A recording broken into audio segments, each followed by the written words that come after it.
This is Tech Addicts.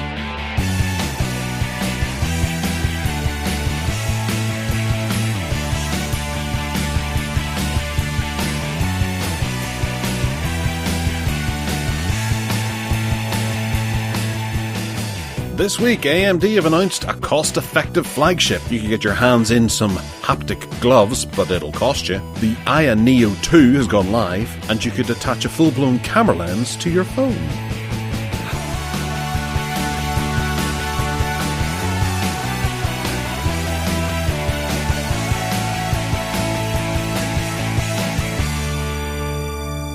Hello and welcome to the Tech Addicts podcast. I am your host, Gareth, and this is Ted. Ted Salmon.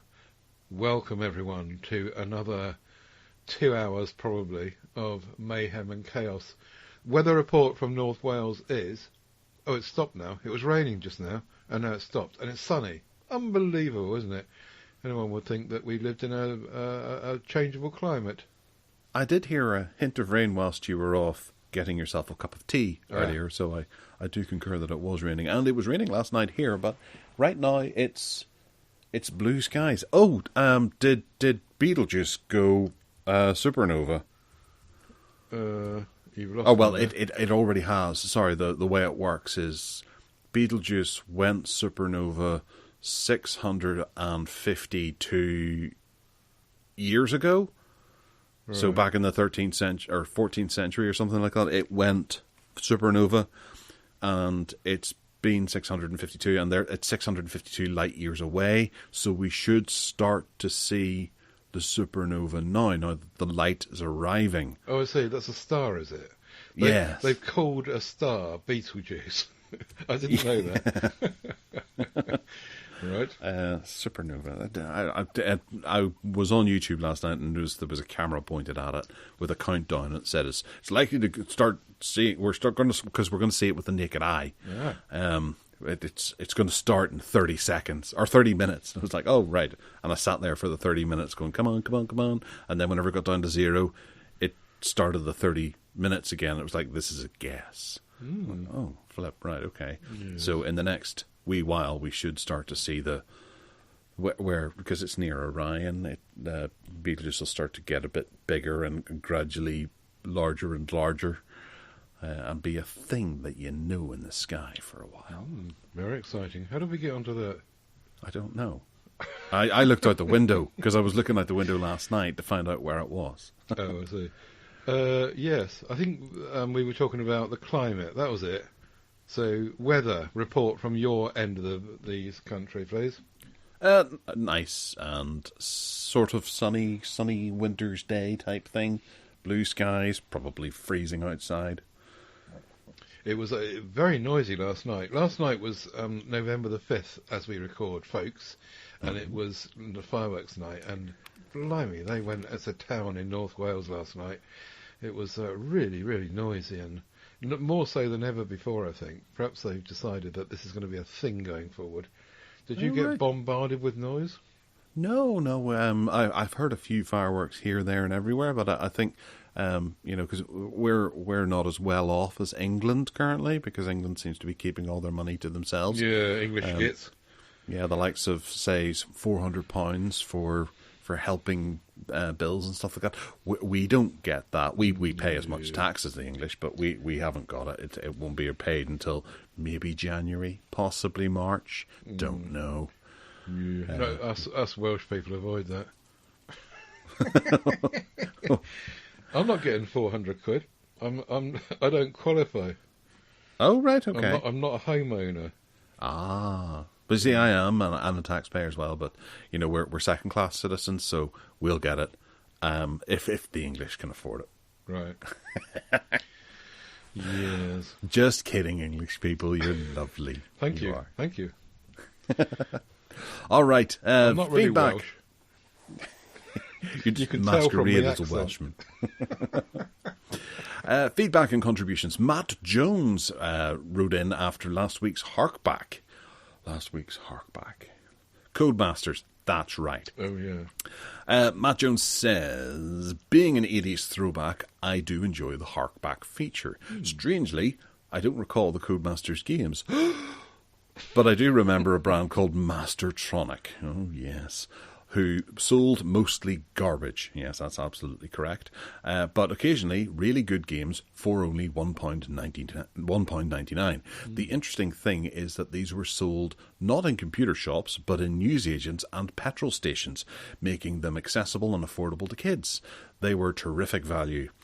I remember Mastertronic as well, and I believe that there is a new book coming out that chronicles all of the Mastertronic games that were released on the Commodore 64. I've seen an email pop in from those guys that do the Fusion magazines. I think it is Fusion. They're doing the history of Mastertronic. But yes, they became another company as well. I do remember buying one game on Mastertronic and never actually getting around to playing it because it just looked crap. It was called Micro Mouse.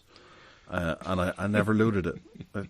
I still have it actually sitting in my Amstrad collection. But of course you have. The squirrel, the squirrel of Northern Ireland, who never throws anything away. Well, they did Kickstart, Action Biker. Oh, Action Biker! That was the Skips game where you collected up a bunch of Skips packets and then sent it back to Skips, and they sent you a game for your computer. Mm-hmm. Weetabix did that as well. I have Weetabix versus the Titchies. Finders Keepers, that was cracker because that went on to the franchise of Stormbringer, and there was another one as well, the Magic Knight Adventures. Chiller and Flash Gordon was on Flash Mastertronic and became the Mad label. That's right. That's what they moved on to. Yeah, Mastertronic. That was you didn't quite know what you were getting, but at £1.99 you could afford to buy something that was a bit cack and find out about it in a hard way.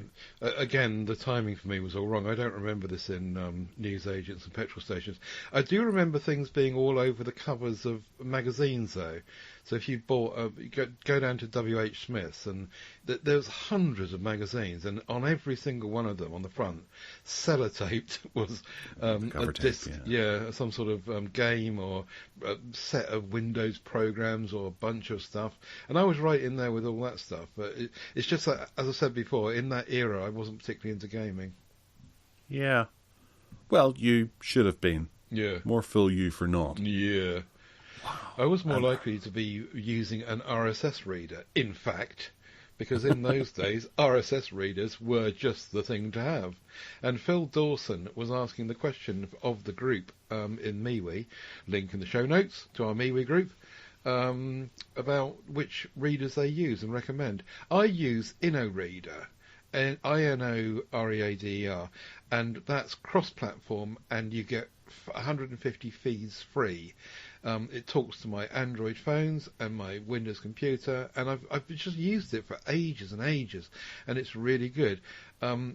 Unfortunately, they don't let you pay monthly. Otherwise, I would probably I'd kind of up my contribution, my membership, my subscription, my whatever it's called.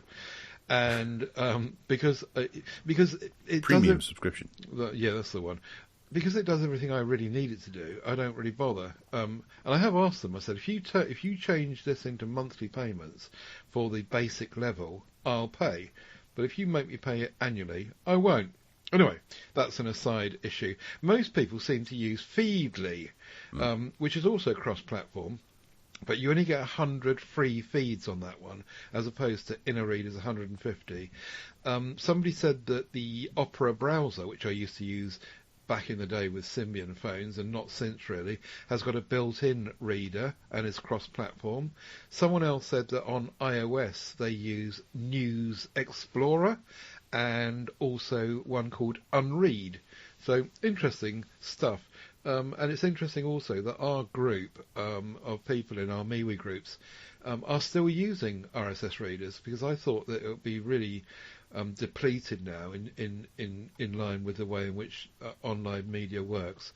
But no, they're still using them. And as am I. Every day I use my InnoReader. Do you? I do. I use Feedly, and I bought into it some time ago. I'm a Pro user, Ah. although there's a Pro Plus plan as well, and there's an Enterprise one which gets you other things.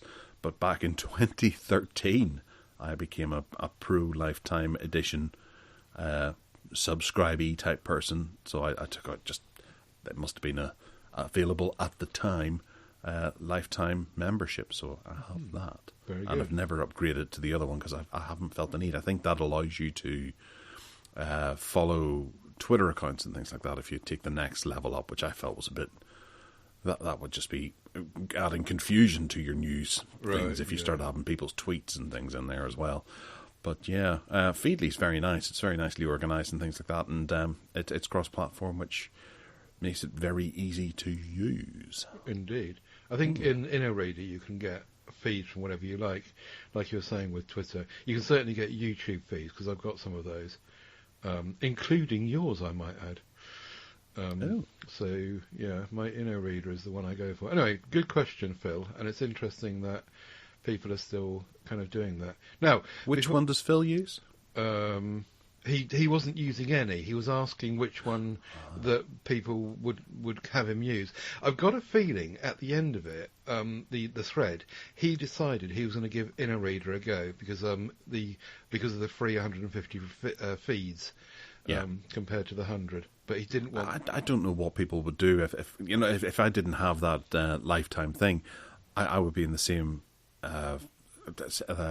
predicament as Phil, where you're just looking. You don't want to commit to anything, and you probably end up with them all with a smattering of different news in each of them, and then whenever you decided to settle down and use one of them, and you'd have to clear it all out because there would just be a load of crap in it. But I think Google Chrome have always been trying to replace Google Reader with all these different silly and unworkable solutions like bookmarks and read later panes and all that kind of the follow the website in Chrome thing, which finally popped up on my Chrome mobile browser just this morning. I noticed it, but it doesn't work. I frequently go through and I'll go, oh, there's Google News, have a look at that, I'll save that to my favourites, and I went looking for it this morning to put it in the show notes, and I don't know where that's gone. It's because it's not an app, that's the trouble. They like Opera have done. I wonder if Opera is also confusing because it's built in. All the other ones are apps, and it's clear where you are and what you're doing, whereas Google are trying to be clever asses and bake it into another product. And as you say, possibly in the process just confusing everyone. Yeah, but it is a bit of a pain as well. Say you're on a website and you decide, oh, well, I quite like this website. Can I put it into Feedly or InnoReader or something? And you've got to go and try and find an RSS or do a search through Feedly to add it yourself. Sometimes you can't. Right. Maybe they don't have that facility where they don't have RSS turned on or Atom turned on. The search engine in InnoReader is quite good. So if I type in InnoReader, if I type Gareth Miles, it will pick up from the search whatever RSS feeds you've got going where. That I can't speak for Feedly, but I certainly, whenever I want to add something to InnoReader, that's what I do, and I've never failed to find what I was looking for. Brilliant. I just tried that in Feedly, and it comes up all about you, the New Zealand field hockey player. Yes. So there you go. To disclose. Take your pick and take your chances. And there's obviously plenty still out there, aren't there? But the trouble with InnoReader is that it's expensive, and I think Feedly's expensive as well. If you pay up for it and don't get it on a special deal or something, it's an amount of money you think, oh, that's just a bit too much. If it was, a couple of quid a month or something, you say, all right, fair enough, but it's not. It's like more like £5 or £6 a month, and you think, oh, that's a lot of money. That's for something that you used to get free and did so well, and they cancelled it. Yeah, exactly. Anyway, there you go. People. Thank you, Phil. Right, I'm going to just ask you a question because you're the expert on monitors, I reckon. Uh-oh. I've got a second monitor here because I bought the other one, and I keep threatening to put it into portrait mode, stick it alongside my other monitor, and use it for when I do my magazine editing because that will fit the upright portrait thingy perfectly. Okay. So what do? I've got a HDMI cable coming out of the monitor. It's sat there. I've got a power cable coming out of the monitor, sat there, dangling down, not connected to anything. I know that Windows, if I connect it all up properly, will just find it. What do you connect to what to make it all happen? Well, you put the power in, Yeah. power it, and then you put the HDMI or DVI, whatever you happen to be using, into the back of your computer. Does your graphics card have 2 ports? Right, okay. So you don't plug it into the monitor as an HDMI. You plug it into the computer, and Windows just finds it, even though it's not related to the other monitor.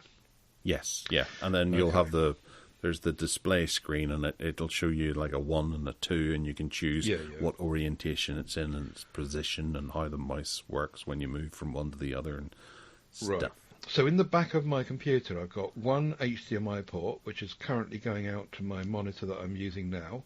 Mm-hmm. And there is another one which is attached to another card. So presumably that's the one I would use to put the other monitor in, and Windows would just find it and pair them up and know what to do. Attached to another card? Do you have 2 graphics cards? No, one is the HDMI out normal thingy, which is, on the computer's back, and then one is attached to another. The trouble is I don't know the terminology to help to make you understand. But I've got 2 HDMIs on the back, but they're separated. One is on... Right. One's the motherboard's probably the integrated graphics, and the other would be the graphics card. Right, okay, yeah, I think you're right. So does your graphics card only have one HDMI? Yes. There's only one HDMI out on it. Is there another one as well, which might be a DVI? No. Oh, might be. I haven't looked. It looks a bit like an HDMI, but not. Yeah, I think it has actually. So how does that help? Well, I think that's the way I have mine set up currently. Not that I have the second monitor plugged in because I gave it to my stepdaughter. But yes, I had one going in by HDMI and the other one was DVI. So Windows just did the same thing. It was able to work out which was which, but you might need a different cable as opposed to the HDMI. So if I plug it into the graphic card's HDMI port, it just won't work. Well, from the sounds of it, you can only have... Oh, right, okay, so for the motherboard, it might work. I can't remember if it does. I haven't done that in a while, but it won't utilise the graphics card. Right. Because your graphics card's plugged into your PCI Express, and everything's going through that to do your graphical output. Right. Okay, so perhaps I just need to experiment, plug it in and see what happens. Yeah, but I wouldn't go plugging it into the one on the motherboard, because it'll be a bit redundant. No. The one that I think is on the motherboard is the one I'm using for my monitor now.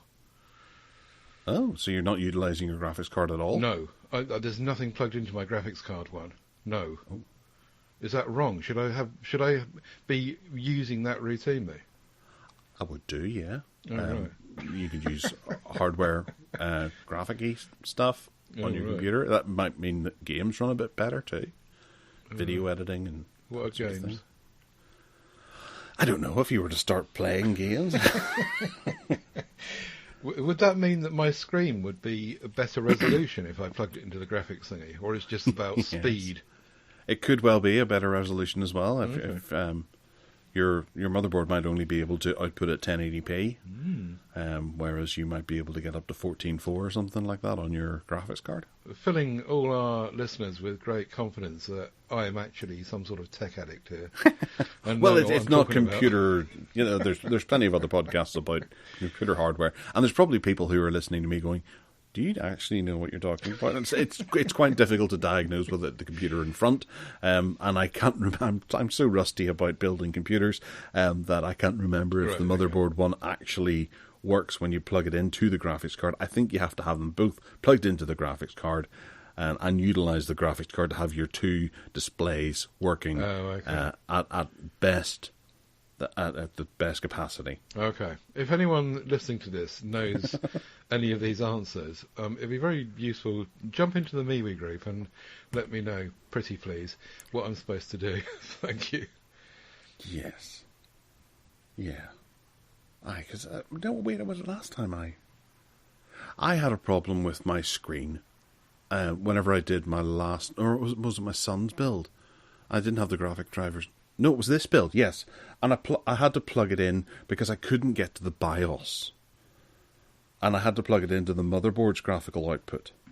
But then whenever I bought my son's computer, I had something similar, but I bought his i5 didn't have integrated graphics, so whenever I plugged it into the motherboard, I don't think I could access the BIOS that way either. I had to plug it into the graphics card. I can't remember. I had that. Do you remember I had that as well? Because it's all. I told you should have asked me about this off the podcast. No, it's coming back to me now because you advised me to do that in order to get to the BIOS to check whether my computer stood any chance of getting Windows 11. Do you remember? Oh, your TPM, yeah. Yeah, and that was the only way I could get to it to bypass the what's-it and find out the answer. Yeah, I remember now. You walked me through that. Right, okay. Yeah. So you are a tech addict. I forget more than I know, which is a bit scary whenever you work it out. Yeah. Yeah. Right then, onward. Okay. Right. Yes. Well, speaking of graphics cards, staying on that familiar topic, AMD have announced their 7900 XTX, their 7900 series, and their 7900 XT graphics cards, which feature FSR3. The RDNA 3 flagships are 70% faster than the 6950 XT, which is their current top model. Now, obviously, whenever a company launches new graphics cards, there's a lot of skepticism about what actually is going to happen and the numbers and things like that, so they have to make these sound as good as possible to compete.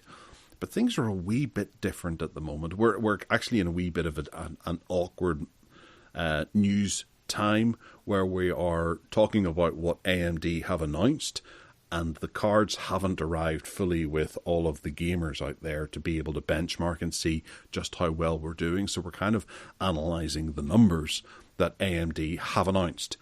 And there's a lot to be read into. I'm not going to go into a huge amount on this, but say, for example, a lot of the numbers that AMD are sharing with us at the moment, for example, the RX 7900 XTX, at 4K max settings can get up to 139 frames per second, which is very similar to what NVIDIA has on their top-end card with Call of Duty Modern Warfare 2. Now, as a concession on that, Call of Duty Modern Warfare 2 is a game that was made with AMD cards more so in mind than NVIDIA cards, so it's optimized for that. So NVIDIA is doing rather well running on those, despite the fact it doesn't have that optimization. Compared to their last generation of cards, their top-end one, the RX 6950 XT, they showed off in their slides that it was up to 1.7 times faster than that previous generation. And that was primarily in Cyberpunk 2077, which is one of the biggest be-all and end-all games that generally people benchmark to prove just how powerful hardware can be. And it's just kind of funny because that was a game that was just trashed entirely whenever it first came out, but now it's a staple of gaming benchmarks. But Call of Duty Modern Warfare 2 is 1.5 times faster than their previous one, which goes to show that it was. You could make an analysis there where it was optimized for AMD, so it's doing well, and it did well as well in the 6950. The likes of Resident Evil is 1.5. Doom Eternal with ray tracing turned on is 1.6 times faster. So it's all good news, and whilst it's not dazzling, it's not as dazzling as what NVIDIA was trying to do. AMD have done one killer thing this year, and that's that they've kept the price points the same. So if you go out and try to buy the 17, I don't have the price, the prices aren't in this description thing here, I don't think.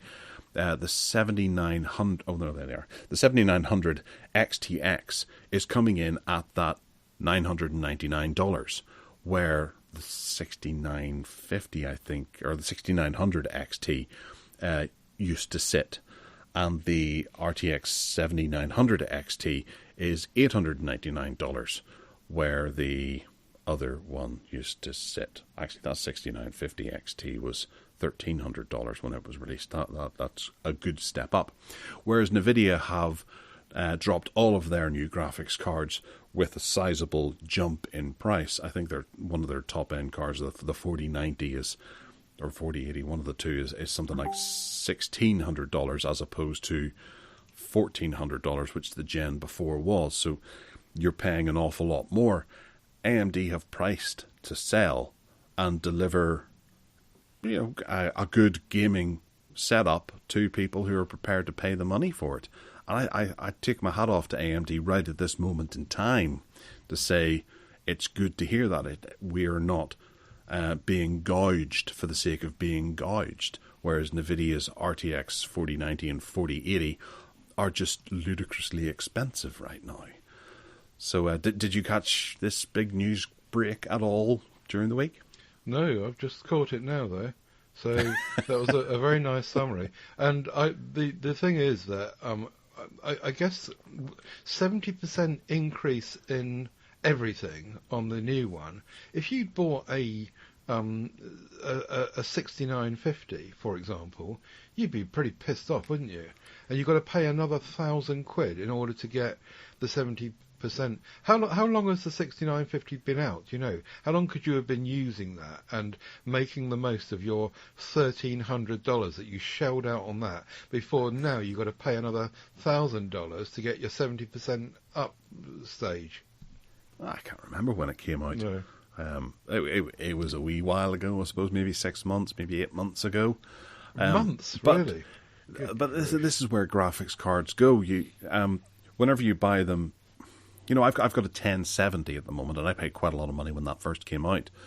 But that's what, 4 generations back, because we're talking about the 4070, the 4080, and the 4090, and the price has gone through the roof for these things. And then there was a whole COVID time whenever graphics card prices were slightly more than your mortgage. And things just rose ridiculously out of the way. And Bitcoin miners as well were buying it up as much as possible. Oh, yeah. It's funny that there was a picture I saw on Twitter just the other day about a guy who was coming down the escalator and he had a 4090 under one arm and a PlayStation 5 under the other arm. And the box for the 4090 was larger than the PlayStation 5 box. And I suppose if you were to work that out, the 4090 probably was about 3 times the price of the PlayStation 5 as well. Mm-hmm. But by this time next year, whenever they're announcing the next step, the 5090, if you like, it'll again be 50% to 100% faster than the 4090 that people are buying. But it's not that you're going to suddenly discover that you can't play all of the new AAA games on your 4090. No, sirree. Right. Like the 1070 still runs things really nicely when they come out because it was a good, solid card. Yeah. All the latest games I can play, I do have to make some concessions for. I can't play all the latest games in 4K certainly on it, but it runs quite smoothly with new games. So I'm going to be watching the prices of the 6800X because I don't want to be jumping on board with the 7900 or the 7800X. Right now, I think the 6800 might just be my level to move to. Mm-hmm. You can't really put it in phone world. It works better in kind of car world where, if you want to buy the newest Mercedes, you're not going to necessarily go for the AMG because that's not going to cover you really because it'll be lost potential. You'll just get yourself the nice sort of family-sized one that works best for you and drive about in that instead. It'll have a little bit of poke under the hood whenever you need it, under the bonnet, sorry, for those in the UK. And yeah, that's what we're looking at. AMD seem to have assembled a rather good-looking and a very attractive price-ranging bit of hardware here that will go into gaming machines and keep gamers happy that they're not being price gouged just to stay up to date. Very exciting. It is. It looks a right beast, doesn't it? Three whacking great big fans on it to keep it cool, presumably. And I bet it's noisy, isn't it? Or have they cracked that one? Well, there's a lot of things that have actually, if you look at the build of this, there's one particular picture. Generally, I'm sure if you have a look at your graphics card at the back, the mounting plate that sits at the back where you put in your HDMIs and things like that would generally have some holes cut in it to allow air to circulate through. But they've changed the way this works, and the air goes sideways through it as opposed to being sucked in from the back and pushed out the front, or the other way around. I can't remember which way it works. But yeah, that backing plate is one big lump of metal. So there's no exhaust port there, which is strange. It's different. Right. It is a big piece of hardware as well. But graphics cards always have been since, I don't know, the last 10 years, I think. My 1070 inside my machine, taking it out, I think it's got 3 fans on it as well, and it's just an impressive chunk of hardware. It's a pity you can't see it, isn't it? You need a glass case. You do with a smashable side on it. But yeah, they are lovely looking, and I'll be keeping my eye out for an Asus flavored 6080 or 6800. I think maybe the 6900 if they fall apart, because they're sitting about £500 now, which is great. Yeah. If you were to buy these 2 years ago, you would have been paid about £2,000 for that. Grief. In that horrible time of our lives when we couldn't get decent graphics cards for love nor money. Yeah, so AMD seem to be the good guy at the moment. When these get out to the gamers and the benchmarkers, we'll be able to see just how powerful they really are compared to what AMD are talking about. And if it's all right, then we do have a genuinely good option over NVIDIA graphics cards. Depends on how much you're going to use it, doesn't it? But, for someone like yourself who is really into gaming, you said that you can't really do 4K gaming as you could do in the same way. But whether that's important enough to you to shell out then another £1,000 to make that happen, or you clearly are living without doing that now, so maybe that's all right for you. Well, I am, yeah, and I think there is a very big difference in gaming at the moment, where you've got AAA games, the likes of Call of Duty Modern Warfare 2 and Battlefield 5 and things like that. Those are really big, glossy-looking games. If that floats your barrel, I've spent some time this week playing Cultic because it's absolutely brilliant, but it requires nothing to run. And buying something like this to run Cultic is smacks in the face of it. It's yeah. Anyway, priorities. So that's priorities. Enough. We'll move on to something that you can contribute to now. I thought I was asking intelligent. As I knew nothing about that, I thought I was asking quite intelligent questions and keeping up. Well, no, you did very well, and it's a world that you're going to get to know more of whenever you start using the graphics card in your computer. When I start building my own computer, that's what I should have done. I should have taught myself ages ago. Get a shell and make yourself a computer, and I would have much more idea by now then about all this stuff and what goes where and what does what, and I'd be able to keep up with the conversation a bit more. But I bought my computer from Kev Wright, and he'd built it, and so I know it was at the time really, really good, but I've got no idea what's inside it really. Yeah. I do remember we looked into your graphics card, and it is a pretty decent graphics card. I just find it quite funny that you're not using it. Yeah. Okay, so tell us, where's the best place to collect clean energy? In space. Of course. The interesting bit about this story is what they're talking about is putting up these things between us and the sun, and they're kind of solar panels effectively, and they sit there and they just collect loads of electricity, and then the system that's attached to these things turns the solar energy into ordinary energy. But the interesting bit for me was how they then get it to the Earth, which I think we spoke about once before and didn't really know. We did, yeah. And what they're saying is that there is a team developing the low-cost and lightweight technology needed to convert direct current power to radio frequency power, so the same that is used to transmit cell phone signals, for example, and send it to Earth as microwaves. The process is safe. Non-ionizing radiation at the surface is significantly less harmful than standing in the sun. In addition, the system could be quickly shut down in the event of damage or malfunction. Well, to me, sending microwaves between somewhere in space and down to Earth is looking like a recipe for disaster, isn't it? Who would you put your hand in a microwave? What happens if you're in the way of the blooming thing and you get zapped with it? You're bound to get cancer, aren't you? At the very least. But there's not just us that we have to be concerned about. There's all kinds of other environmental impacts here that could happen. There's also the side that we're seeing gas being cut off to Europe in the face of war. Just not to get into it, but this is happening. This becomes then a target for countries, where if you cut off their power supply, then they are at the mercy, not just of another invading country, but an evil James Bond style megalomaniac who can take over and use it to focus energy and destroy things like GoldenEye and stuff. But there's all kinds of far-fetched ideas that can be brought in, but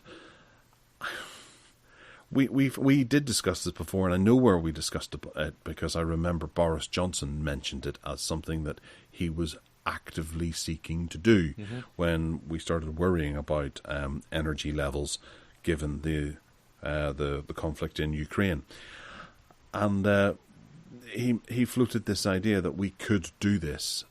However, it is talk of the United Kingdom doing it, where they can barely build the HSS train line from London to Manchester without going ridiculously over budget and people creaming off the top of it. So having something like this being set up would be unlikely to be something that we could do here in the UK until it's been tried, tested, and proved as a working method via another slightly better, more important world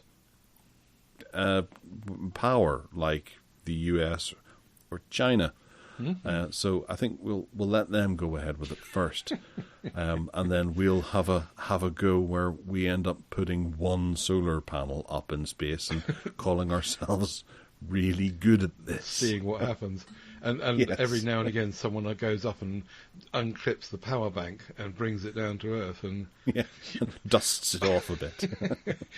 What I want to know is where you can't have this both ways. You either have space bubbles to block the climate and stop the sun beating down on the Earth, or you have these. You can't have both, can you? Well, yeah. Well, I did think that these would probably have some kind of shadowy impact, because you are putting something between you and the sun at some stage, and it's not going to be landlocked. Would this be landlocked, tidally locked, or would it stay and gradually sort of? Which way does it work? Does it cast a line down, and does there need to be a capture thing? Yeah, I guess so. With around the world, or would it just stick above, say, California and rotate with California as it goes? Because if it rotated around, then you would waste half of the sunlight, wouldn't you? It would have to stay in one place between us and the sun, and maintain that position. And then as it rotates, you'd have a number of base stations on the Earth, and they take their turns in getting the power. That's my theory. But then you can have those base stations. If you have a look at the UK, we're on the same line of latitude as, say, Boston and Moscow. So would we then have base stations in Boston and Moscow? Yeah, definitely. Everyone sharing. Everyone being nice to each other and not that doesn't killing work each other. No. Take, for example, Nordstrom. Nord Stream. Sorry, not Nordstrom. Nord Stream? What's that? That's the gas things that someone blew up recently. Oh, yeah. The gas that came from Russia down into Europe. Yeah. We don't know who blew it up. Yeah, with you. But Danger Mouse is investigating, and we should have a result by the end of the week. Jolly good. Anyway, moving on. I'm more interested in the space bubbles myself. Anyway, carry on. Excuse me. Google and Amazon have reached an agreement to let the Fire TV OS thrive. Now, this was a complicated one that TCL have actually come into force here, and they're designing a bunch of TVs that will run with both Android, Roku, and I think Amazon's platform as well. I don't know why Roku's entered in there, but maybe it is. But yes, they've had to come to some sort of agreement to allow manufacturers to have the Google side of things and the Amazon side of things on their hardware, which could be good for the consumer, I'm guessing, or is it really just a hardware thing? Ted, tell us. I think this is all about people trying to get Google out of the loop, isn't it? And everyone's suing each other, and people having confidence going forward in Fire TV OS, which brands, the one quoted here is TCL, are clearly doing. They're saying that a forked version of Android is okay as long as Google are not going to block it, and the legislation and the action of the Android compatibility commitment, which was previously known as the Anti-Fragmentation Agreement, don't get in the way, or rather do get in the way, and make sure that Google doesn't stop the access to the Play Store and other things that are needed to keep these things going. So Google obviously don't want Android forks out there like Fire TV OS, but they've come to the realization that if enough companies are out there saying we're doing this anyway, then they might as well get on board with it and not try and block it and work with these companies. And I think that that's what this story is about. They've reluctantly agreed, for the good of everyone's business model, I suppose, to work with other manufacturers and other content providers and all the rest of it, and say, yeah, all right, Fire TV OS is okay, and we won't try and block it. Is Google in high enough standing when it comes to TV to be able to make demands or anything? I'd say that you could count the amount of people who use Google TV on one hand, whereas Fire TV would be greatly more supported out there, would it not be? I don't know. I'm not sure. But the TV space and the app space and the OS space for streaming and content getting out there is huge, isn't it? And they're all just vying for space in there. And I think we're going to come later to another story about costing and how that impacts ordinary people and so forth. So I think it is. I think you're right. It is a complicated issue, and it's confusing.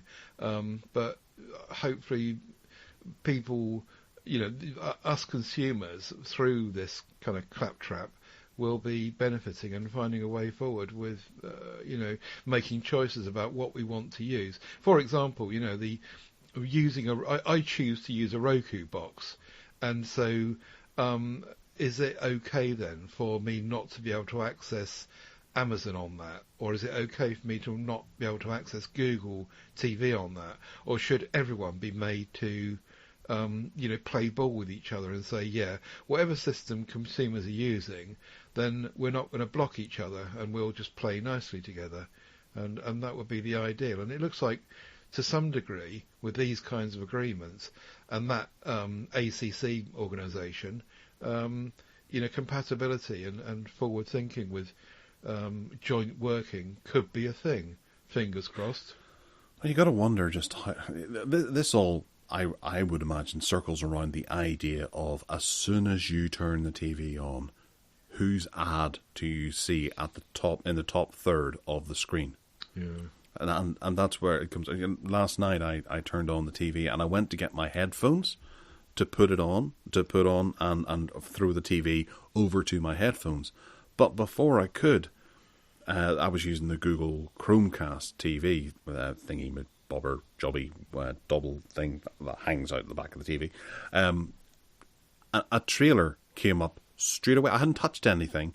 A trailer just came straight on through the surround sound system. Yeah. I was like, oh, blood! You didn't even give me a chance to mute the TV or anything. I wasn't expecting it. So I have to turn my TV on and hit mute straight away, because it'll go straight to the sound setting that it was on last time it was used, and it could play a trailer straight away for some TV show or movie that Google wants to push at me through this. Very annoying.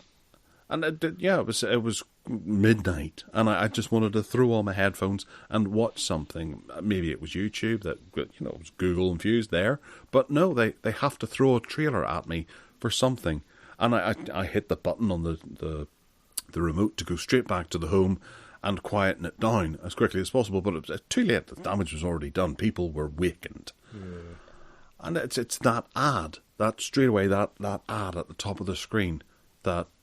You just, it shouldn't be there. You buy your hardware, you get advertised on it. That's the way the world is, isn't it?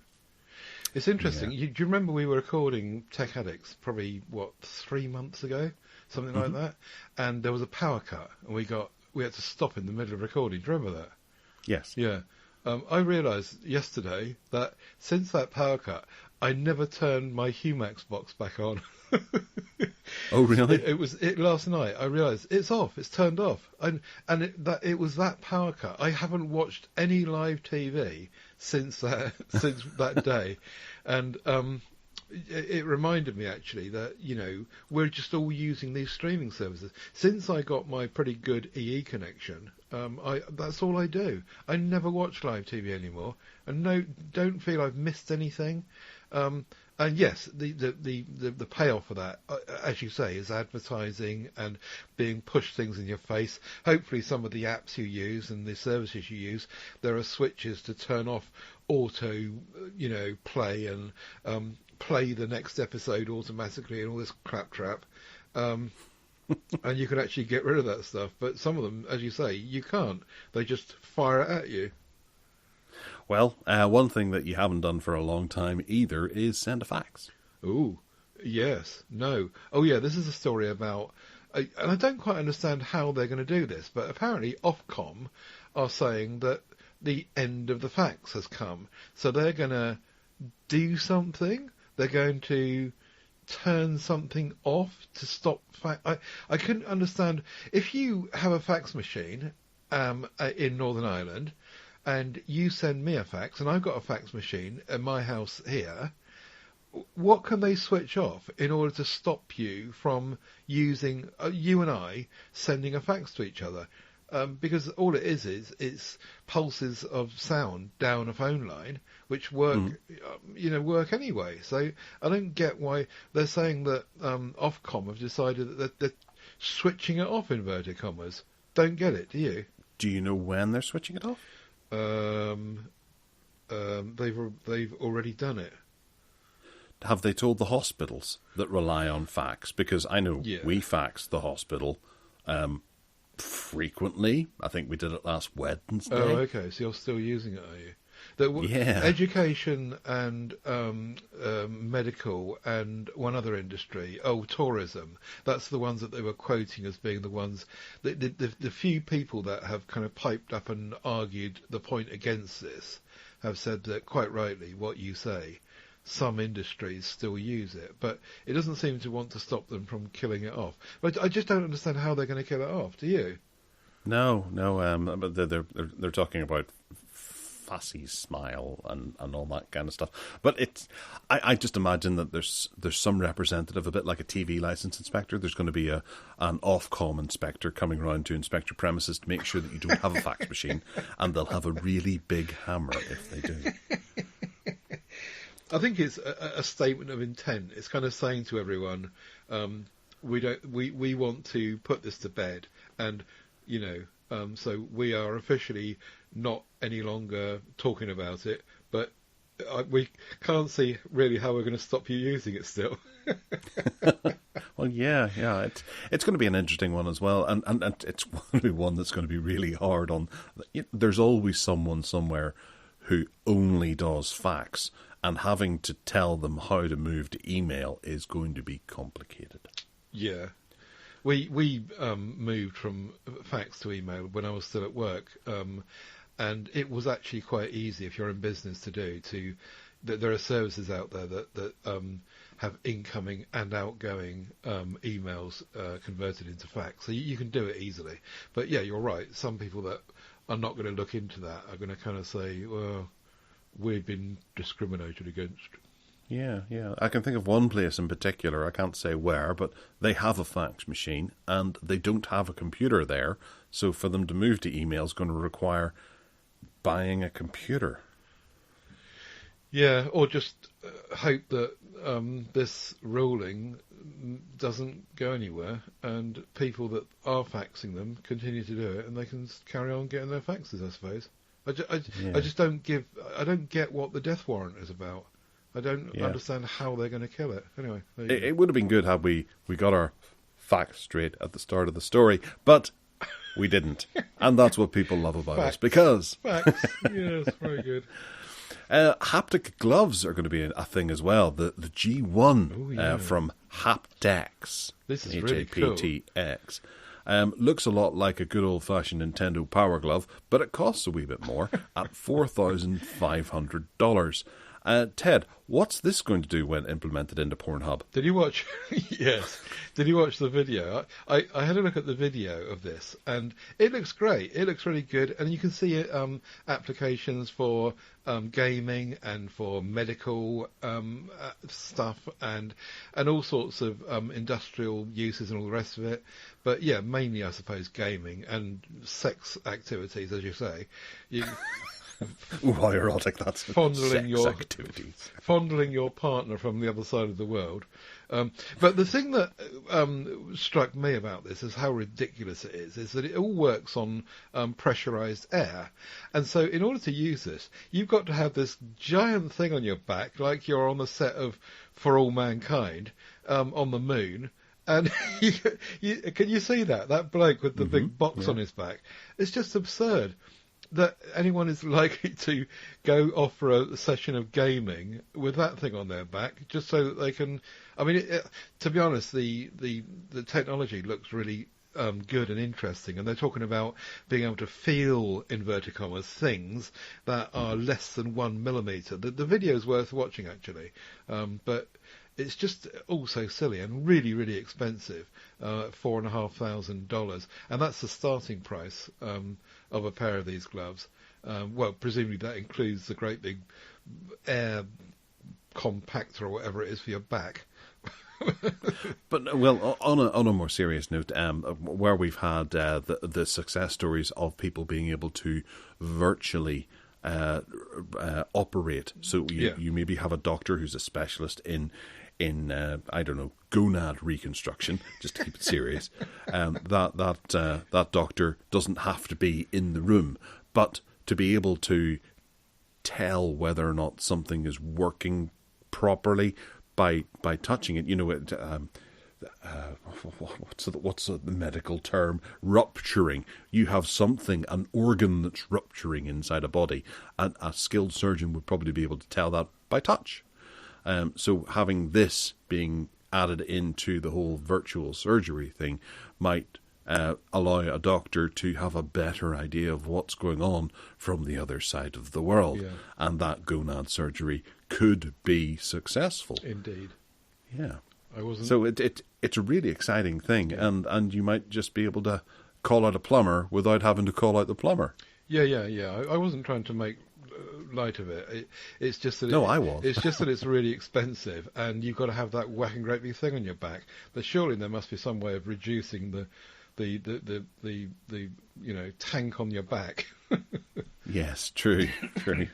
One day I'm sure they will, and it'll just the tank will be a pair of glasses that you have to wear. Yes, that'll be great. So Xiaomi has a new concept that allows you to attach a lens to a camera. which is something we've seen many, many times. And I think there's always been some kind of additional lens that you can add on to whatever phone you happen to have. But Xiaomi look to be taking that quite seriously, and maybe there's two stories this week that's going to see the resurrection of the camera phone, feature phone.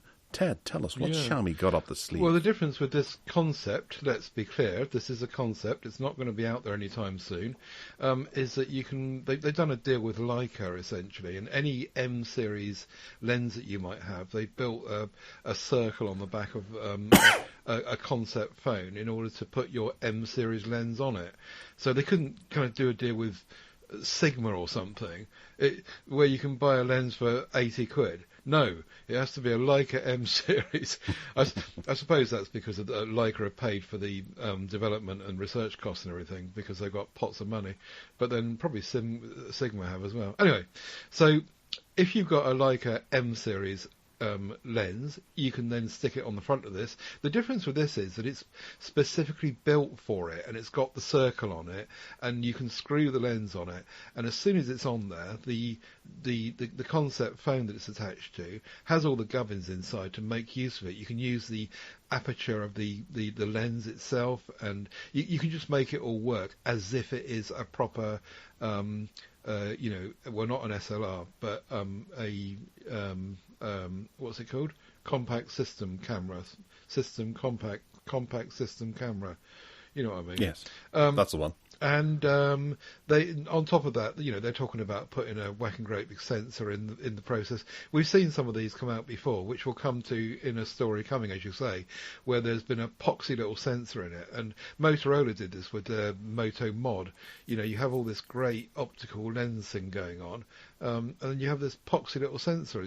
But they're talking about putting a 1-inch sensor in this and making it all really, really good and neat, and at last, proper aperture control.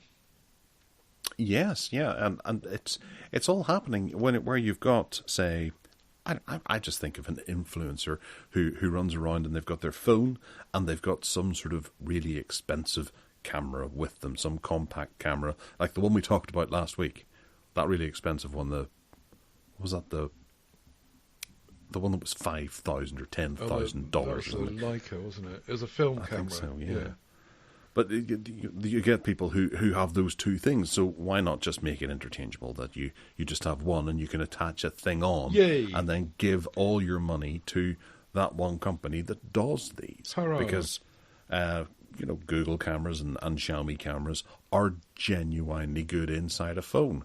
So let's make it a bit bigger and better, as Samsung used to do with the K series. And their tiny little sensors. They did, yes, but it gets that one step closer to having the actual camera phone be a feature phone coming back, and I do think a lot of people would stump up the money this time around, because phone cameras are getting good enough, mixing it together with a bit more serious technology in there, that people would have a really good experience now. Mm-hmm. What do you think of the Galaxy K series coming back? I do like the K series phone. I did like it, and it's a real shame that Samsung didn't continue with it.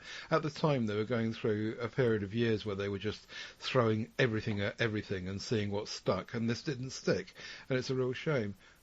Just to put this article from Sammy fans into perspective, the suggestion that Samsung are working on a new K series phone is based on someone unpicking some code of forthcoming models, and the letter K is in one of them. Well, that works. And so this could be absolutely nothing at all. But let's talk. No, but the K is in the place where we get the A series has an A in that area. The M series has the M there. So. Yeah. Yeah, I'd buy it. All right, okay. So laying that aside, laying that rare risk aside of it not happening, Yes, it would be a great idea, and I would buy one of these now because I remember it really fondly. And if it had a big sensor in it, certainly, and a decent enough lens, because with that K series before, they did a good job with shrinking the lens down, making it, and the way that they did that was to be able to get the zoom just right, the optical zoom just right, and also not have to make the sensor too big. But as we just discussed with Xiaomi and Leica, maybe people are finding a way around that now, at least in terms of concept. And if Samsung do this, I'll be in, and I'm sure you will. I will, yeah. I'm currently on Amazon having a look to see how much a Samsung Galaxy K might be, if it's keeping its value. On Amazon? On eBay? That's the one, yeah. eBay. And have you found one? No, I haven't. No. Right. There was one, you could buy it now for £444 and 44p, which I think is a bit of a strange price. But no, I'm not seeing one for sale. I know someone that's got one who will probably sell it to you if you really want one. Somebody in the MeWe group. Links in the show notes to the MeWe group, everyone. You're all right. I think I'll let them keep it. And just get excited about a new one if they did it. And not buy the new one when it comes out, but someone else would. Yes, indeed. Now, Motorola, the next flagship. This is more leaks and what's the word? Speculation. Speculation, that's the word. The X30 was the last kind of flagship that came out in China. It was turned into the Ultra for the rest of the world. Now there's leaks and speculation, thank you, about the forthcoming new one, which is the X40, surprisingly enough. This is going to be the first device that's going to have the Snapdragon 8 Gen 2 inside it, allegedly. And it's going to have that same 6.67-inch screen, slightly curved OLED with a 1080p, 144 Hz refresh rate. We've seen all this before with Motorola's. And a decent camera bump with the ultra-wide from 2 megapixels, which it was useless as it was before, to 12 megapixels. But if the leakster is right, then the interesting news here is that the base model is going to be 512 gigabytes of storage and 18 gigabytes of RAM. So we're up in kind of gaming territory here. Release one phone, which is a serious bit of kit, and probably Motorola reckon they're going to probably charge 1,500 quid for or something to keep up with the big boys. But yeah, we'll see. It's all leaks and rumour. Rumour, that's the word. It looks like it'd be the next step forward, possibly, for the Edge series, which we'll come back to later. Yeah. We talk about Motorola quite a lot on the podcast and what they've got coming and things like that, but you don't really see Motorola making noise in modern media at all, anywhere near what Samsung does. No. And I just think they only sell to you, Ted. They really do. That's not true. Most of their sales go to South America. Brazil is flooded with Motorola's. So I think that they do target different markets, and there's quite a lot of phones released just... Excuse you. Sorry?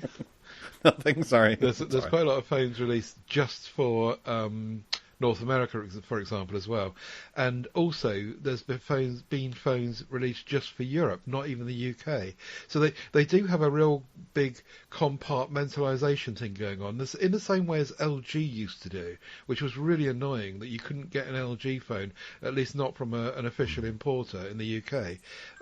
But yeah, Motorola just pick their markets and they flood the markets they fancy flooding with certain devices, which is why we don't always see all of them. Or we get an X30, for example, that's rebadged an Edge 30 Ultra or something, because actually it's China that got that first name. I do believe in Motorola, and I would be a Motorola user if they just attended, you know what I'm going to say, don't you? If they just attended to their update schedules. But, yeah. You know, that the Lenovo Roller just don't seem to be bothered about that. We'll come back to that a bit later as well. Yeah, you do feel lucky if you get one. And and then you're not going to get another one. Yeah. Really, to be honest. Okay, so what's the matter? Matter. This is really complicated. I tried to make myself understand what Matter was about, and I did a bit of researching and reading again to remind myself, and it seems to be a system that's been devised which is cross-company again, allegedly. Everyone's in on this, 170 companies, and it's a way in which you make sure that your home devices, of which I have none, all work together and all talk to each other. For example, if you've got something that works with Alexa, then it might not work with some other Google system, Google Home, yeah. or Apple's system or whatever else. And they reckon that this Matter thing is bringing everyone together and providing a complete standard. At the moment, the big names they've got on board are Amazon, Google, Apple, believe it or not, Samsung, Philips, Huawei, and even Zigbee, whatever that is. But anyway, there's apparently 170 sign-ups for this, and everyone's saying going forward, your HomeKit stuff will just work. Whatever system it's a bit like the USB-C argument, isn't it? That eventually everyone is going to standardise and use Matter, so that whatever gear you buy, whatever light bulb you use, whatever doorbell you use, whatever you've got round your house, whoever makes it it's going to work with all the other gear you've got. So I guess that's really good, isn't it? You're a home user. I am, but the one thing I just couldn't get my head around when I was reading through this is, why would you have the need for a keyword then, where you say "Hey G" or address Alexa in that right way? If you were to walk into someone else's house, or if you were to fancy an Echo device, like the wee Echo speaker that's round, or the new Fire OS Cube, look quite appealing. Does that mean I would be able to integrate them into my Google Home system? I don't think so. And the idea that in a year's time, this, Google throws their head up, or Amazon throws their head up and dumps the relationship that they have. We've seen that happen before, where you've had YouTube on your Fire TV, and then the next day you don't, and you have to deploy a workaround to get it working. I wasn't thinking more. I wasn't thinking in terms of devices like that. I was thinking more in terms of, home devices.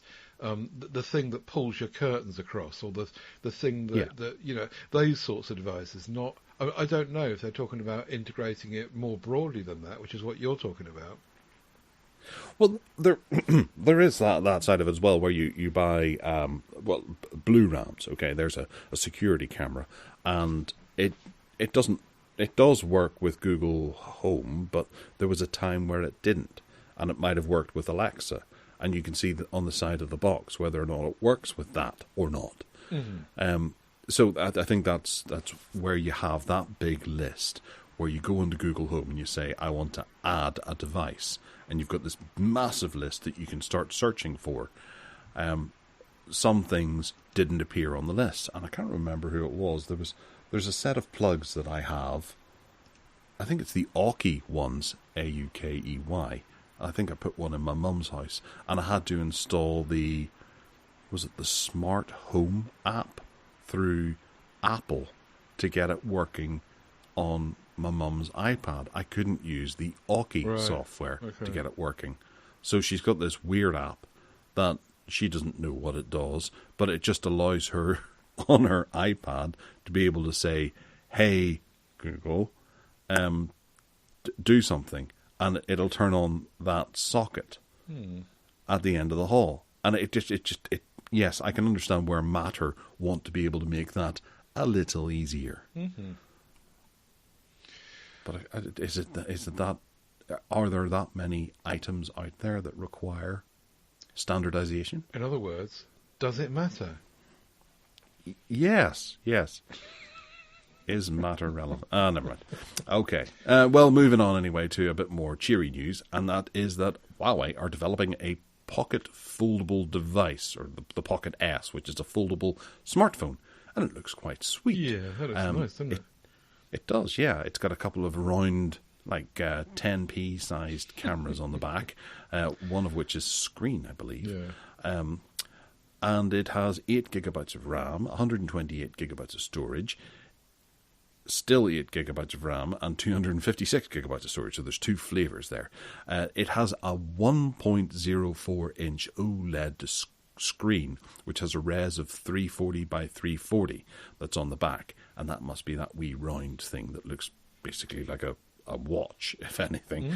And a Qualcomm Snapdragon 778G mobile processor. What else can you tell us about this fashion statement? Perhaps that thing on the back is being run by Huawei's watch software and not the phone software. Harmony. That'll be interesting. I think you've covered most of it, really. There is a 512 gigabyte version as well, but they're also sticking with their nano memory. I had a phone once, a Huawei phone that had nano memory, and I thought, this is just bizarre. But I looked into it a while ago, and you can still buy these cards, and they come down in price, and they're still out there. It's just that no one ever talks about them anymore because of Donald Trump and the way in which Huawei were just taken out of the scene. And it's a real shame, because this looks like it's really good. It also looks like it's going to be pretty well priced. And the only thing against it, really, is that there's no wireless charging, which is the same way that Samsung have gone. The same way that Motorola have gone, but Samsung have not, and the flippy devices with Samsung have got wireless charging still. However, it has got a bigger battery. It's got a 4,000 milliamp hour battery, and it's got 40 watt fast charging on board as well. It looks really nice, and I think that it's just such a huge shame that we're kind of blocked from being able to use Huawei stuff, because it's just so nice. If you live in China, obviously you can use Harmony, and apparently Harmony OS now is getting better and better and better. And if you live in China and you've got a device, you can use those services, and you don't have to use Google services. And they're getting better and better each month, sort of thing. And Huawei are serious about making it a contender. So I'm hoping that eventually that will be true, and they will roll it out more broadly in the world, more globally. But that looks really cute. Dare I say, it does look a bit girly, but I probably won't. No, I won't be able to say that. I'll retract that. But it does, the publicity shots are very kind of feminine-led, aren't they? Well, the one I'm actually looking at the moment has a gentleman holding it up, and he's looking at himself on the camera, and it's being shown on the little screen. Right. So it's working like a selfie camera affair, and it does look really quite nice. Yes, I agree with what you're saying there, and it goes to show that Huawei obviously aren't really affected too much by what the American government, more so than Donald Trump, the stance that they have taken against them to boot them out of their infrastructure, and they are continuing just to move on. They've been dumped, and they're carrying on with relationships, because there's a huge audience in China. There's a massive amount of people that will buy. It's just the global stuff that's suffering. It's just a real shame, I think. Yeah, and it's the P50 Pro, and then there's the P50 Pocket. So the Pro is essentially the same looking phone, but doesn't fold in the middle. Right. Yeah, no, it's good looking. I like it, and as you say, it is a shame. It is. All right, the name of the game, where we've got more interesting bits and pieces to tell people about. First up is that Chrome OS is getting serious about Steam. We've heard that before, but the Steam client for Chrome OS has entered beta from where it was in alpha, and it's no longer available just to folks who are running the Google's dev channel. So I'll be scampering off after this podcast and having a go. Although I do notice that my Chromebook isn't yet on the list, but I think you have to have Borealis But I don't know if that's still the case. You need to have Chrome OS 108 version 108 on board, and I think 108 is, maybe this is contrary to this article, but I thought 108 was only available on the dev channel for now. It probably hasn't reached the beta. After recording today, I don't know that you'll be able to get it unless you put dev on. Well, I did notice, usually on a Saturday when I'm sitting down to do my show notes and things like that, I would get an update on my Chromebook. I didn't get one yesterday, so I didn't do my show notes yesterday. Oh. But So are you on 107? I'll check again this morning. I don't know. Right, I didn't. okay. I was on whatever it was last week, which I'm sure you don't know what that was either. I'm sure that must be 107. I think 108 is the only for the dev channel, which I've got. So perhaps I should be experimenting and opening that Steam account once and for all. Well, yes, I think your life will get much, much better, and you'll be able to run it on your computer too and play Cultic because it's so much fun. Anyway, we'll feed back on this one when one of us has got it going. Yes. I'll do it later today. I'm looking forward to that. But I know I'll be disappointed because Borealis or something like that. Maybe Borealis doesn't matter anymore. I don't know. Google Play, it will allow you to play games on the PC. That's in beta now, and it's been rolling out in various different regions. Can we do this yet? US, Canada, Mexico, Brazil, Indonesia, Malaysia, Philippines and Singapore. No. Oh, right. Well, why are we talking about it then? Let's move on, shall we? Fair enough. The Aya Neo 2, the Indiegogo page is live now, and you can contribute toward it and choose which flavour of Aya Neo 2 you want. ETA Prime and Retro Game Corps have done videos to show you just what a beast of a machine this is. I mean, if you have a look at the Steam Deck, it's really attractive and all that, but this one, turns it up to 11. And it's got that AMD 6800U inside of it that just makes mincemeat of stuff. It's gorgeous. It's an emulation king as well. It does the Xbox 360 and the PlayStation 3. Some things aren't great, but a lot of them just run beautifully. The prices are quite high, so you will be paying for this to be able to get this level, and it's well over double the price of the Steam Deck. You can get some of the smaller ones. There's the Aya Neo Geek as well, but the 2 is where it's at, and oh boy, does it look good. What's the difference? Ted, what's the difference? Have you been lustering? What's the difference between the Geek and the Neo 2? Because it looks very similar to me. Oh, is it? So physically, it's the same size. The Geek is the budget-friendly version of it. I think the difference is down to the display and things like that. But I do think the Geek does have inside that 6800U. But where the one thing that the Steam Deck really does fall on is that display. It's just not as wonderful as people would like it to be. It's good, but it's just not amazing. This one has. I'm just looking desperately for the display specs because I hate Indiegogo campaigns. They don't all get laid out the same way. You have to scroll down and see if you can find the right information here, there, and everywhere. While they're doing that, I would just like to say that they've raised £1 million on this campaign, but there's only one. In a matter of hours. Is that in a matter of hours? Yeah. Oh, okay. What I was going to say was that there's only 1,120 backers, which I'm surprised at in terms of worldwide. But if they've only just opened it, then fair enough, I suppose. Yeah. It opened this week, and it's still got, I think it's 2 months left. Okay. So it's already hit what they're looking for straight away. It runs Aya Neo OS. As opposed to Steam Deck OS or Steam OS. So it is a bit more flavoured toward that. It's got Wi-Fi 6, Bluetooth 5.0, the 35-watt ultra power fan. I still haven't found the screen tech. I'm just flicking through the photos of it, and it looks lovely, doesn't it? But who, apart from you apart from Gareth, is going to spend like 1,200 quid on a gaming machine. You'd have to be really, really seriously into mobile gaming, or have really rich parents, so you can sit in your bedroom and between porn you can have a look, play some games. Good grief.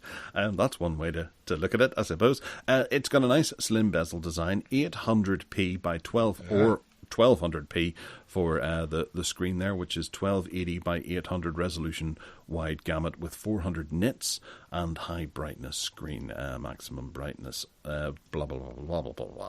Mm-hmm. Yeah, it does. It's a very nice screen. I'd have a wee watch at that, the retro geek dude, because he runs through a bunch of different emulation and runs Tomb Raider and things like that at high settings, at 1920 by 1280. Sorry, what's that? D'Artagnan. I just clicked on a link to look at it, and it was it started running a YouTube video. That's your fault. Oh, sorry. Yes, I put the link in there for you. I think I called it the YouTube video link as well. Oh yeah, maybe that's it what does you say clicked video. on. You're right. Okay, I'll watch that later.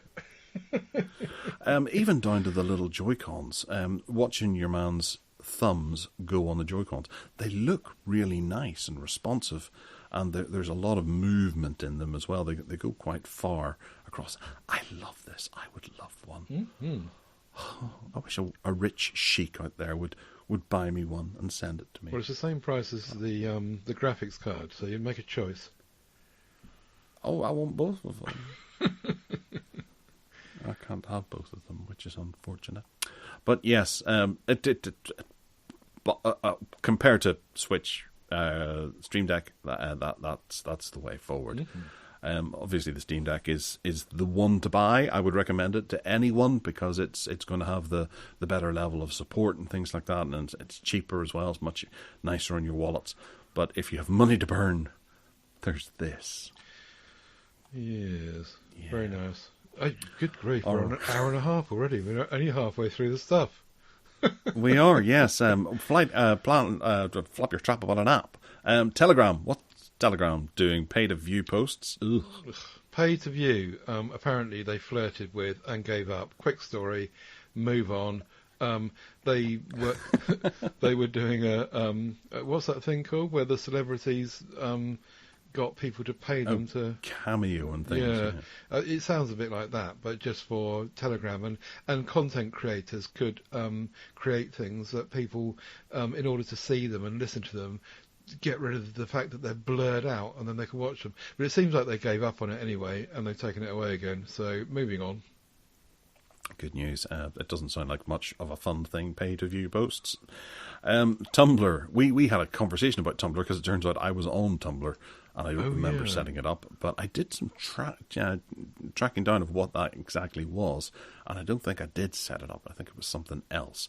But what is Tumblr and why? Oh, yes, that's right. They took pornography off some years ago and noticed, for some reason, a bit like OnlyFans, that everybody moved away and forgot about their accounts.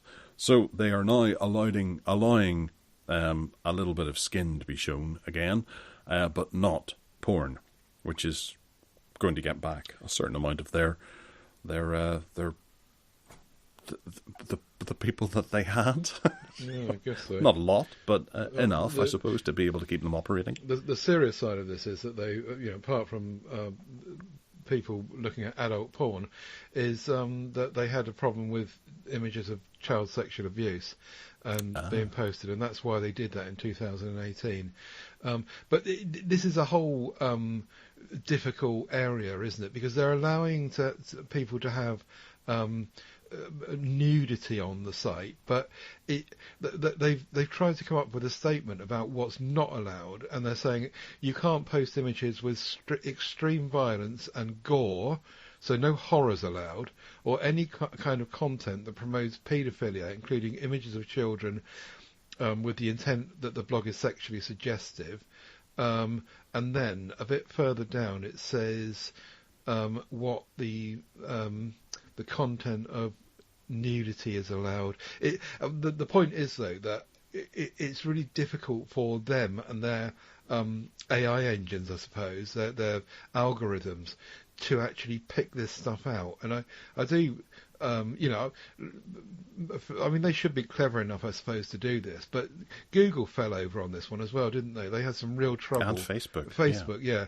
It obviously isn't very easy to analyse images and have a automatic, without going and doing moderation by hand, to actually get the stuff out that is nasty and allow people to have a look at nudity and the human form and the human body if they want to. So it is a difficult one. Yeah, it is, absolutely. But in investigating this, whenever you mentioned that you'd found me on Tumblr as well, I don't remember ever setting one up. And you sent me the link to the Tumblr page, which I found to be a wee bit creepy. Mm-hmm. Whilst there was nothing particularly sinister, it seems to be that when I was on Facebook all those years ago, because having a look at, I think the date is 2011 that I was on Tumblr, the images that were there were of my stepdaughter whenever she was quite young. That makes it sound really bad, but it was not. It was all quite above board. She's standing there looking at a bird in a tree. Yeah.